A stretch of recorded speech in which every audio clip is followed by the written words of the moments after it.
New England Mountains is one of the most underrated maps in all of the Hunter called Wild. It's extremely thick and very hard to hunt in general, not to mention trophy hunting is dang near impossible.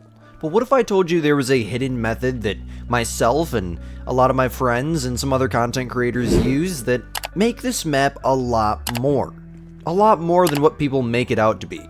As of right now, people just see this as the thickest map and the most difficult map to hunt in the entire game.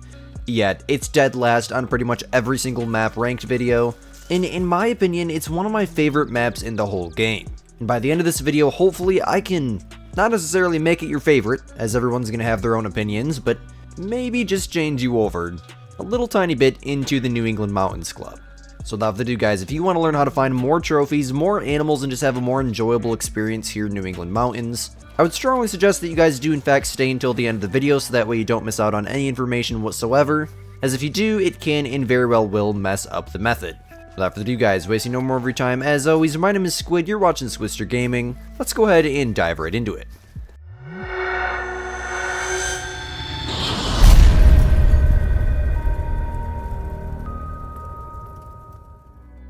So to have success hunting here in the beautiful map of New England Mountains, most players would think that, well, you do what you do in pretty much any other map. Pick a species, set it to either their feed or drink time, or rest time if you prefer hunting at rest times, and run every highlighted area on a hotspot map, which can be found in my Discord server.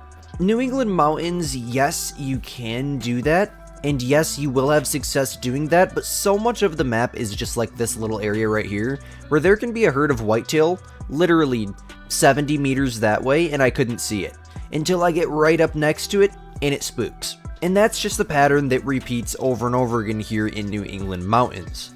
In order to have success in this map, you need to use a core mechanic of the Hunter Call of the Wild that is extremely overlooked in my opinion, and that is tracking. It's very important that you understand the max estimate for your targeted species. For example, for white-tailed deer, you're going to want to look for tracks that say 80 to 100 kilos, as that is their max weight track.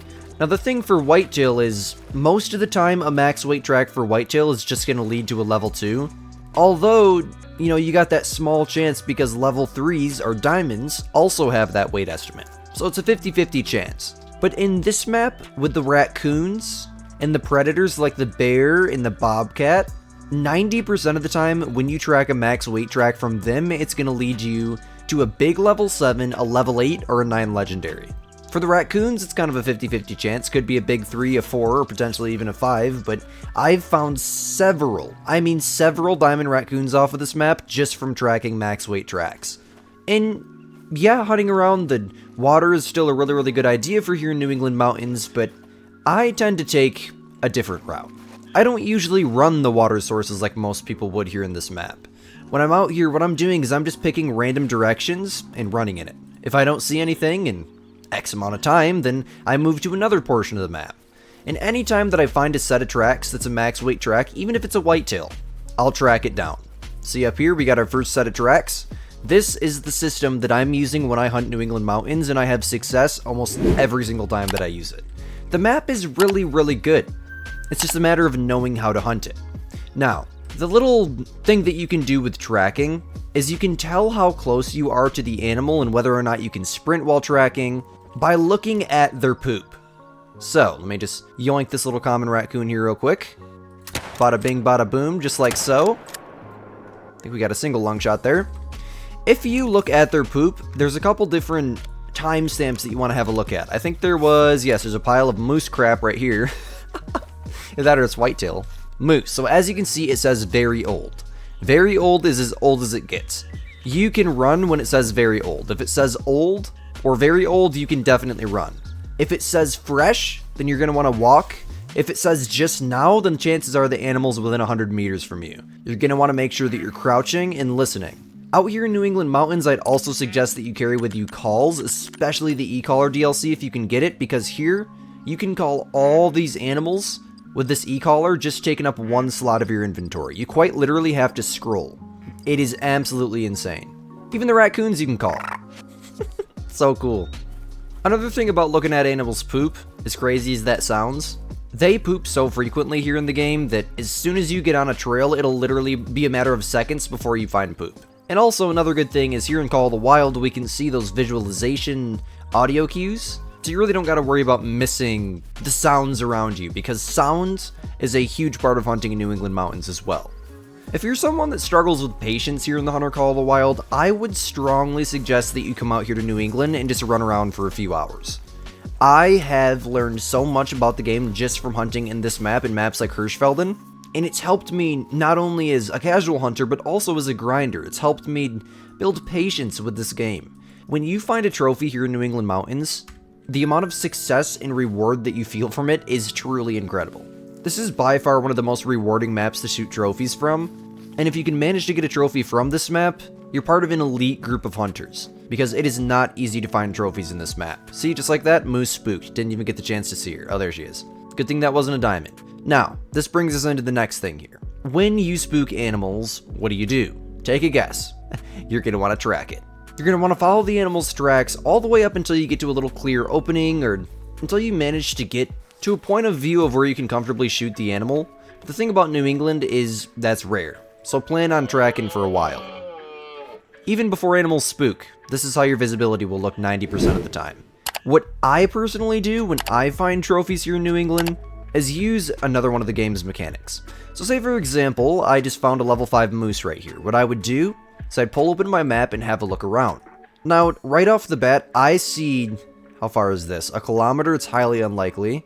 380 meters, 650 meters, 680 meters, and this is all looking like about 300 meters all the way down. Okay, so right now I see about 4 locations that level 5, that fake one that I'm pretending to find right here in front of me that I spooked. I see 4 locations the animal could drink at. What I would do is I'd go back to this outpost here, set it to the end of moose drink time an hour before, and then check every single water source within a kilometer. For me, I'd check all 3 of these lakes and then run from this point on the river to this point on the river. It's almost guaranteed that you'll find it. Chances are it's probably drinking on the river, but I don't know, the chances are also pretty high it could be drinking at this lake too. If at any point here in New England mountains you find a trophy and you don't want to track it, literally just set it to the animal's drink time, and you can even do this if you just find a random trophy. Hey, I want that animal to die. Well, set it to their drink time and hunt any water sources that are within a kilometer. You're almost bound, you're guaranteed to find it. It's just the way the game works. You can also do this with their feed time and their rest time, but obviously, you know, with as thick as this map is, your best bet of getting a clear window is going to be their drink time.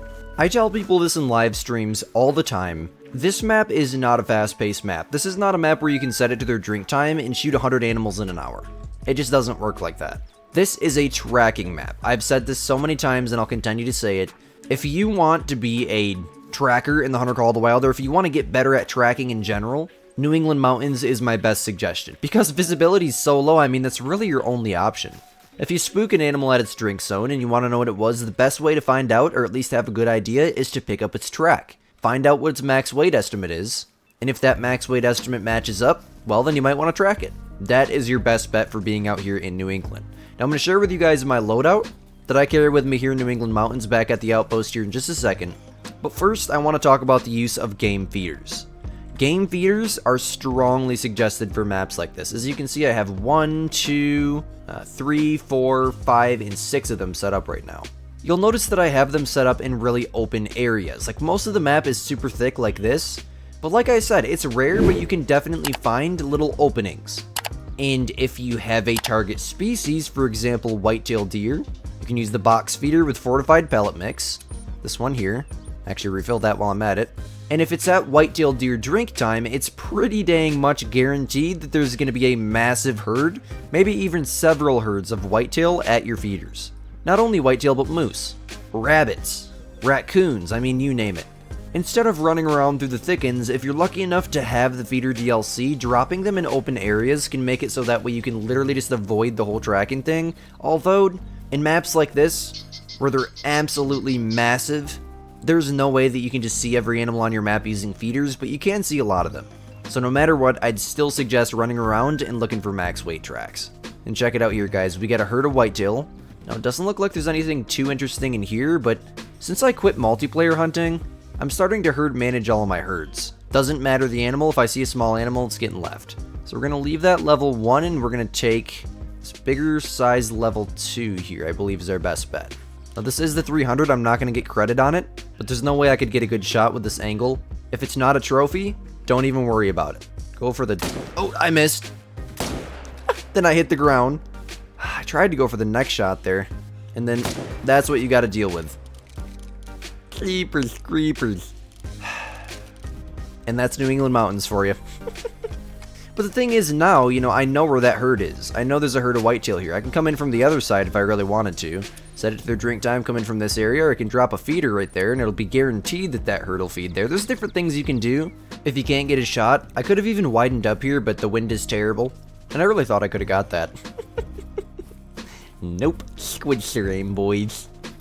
Okay guys, so last but not least, I'm going to show you my loadout, and then I'm going to give you guys a little bit of a hotspot map that'll show you some of my favorite places to use this method here in New England Mountains. So here's how my loadout's looking out here in New England Mountains. This is what I usually bring with me. And the reason I just switched to these binoculars, and this is something I'm doing permanently from this point on, is because I discovered the other day that these binos, the beginners ones, are actually, they zoom further. There's no rangefinder, but I don't even ever use the rangefinder anyways. I just use the pull open your map and tells you in the bottom right how far it is. So yeah, I'll be using these from this point forwards, 100%. So as for my loadout, I'm bringing with me 4 guns. The OG 300 here does not have to be these specific guns, but a class 7 to 9 rifle. Strongly suggested for those moose, black bear.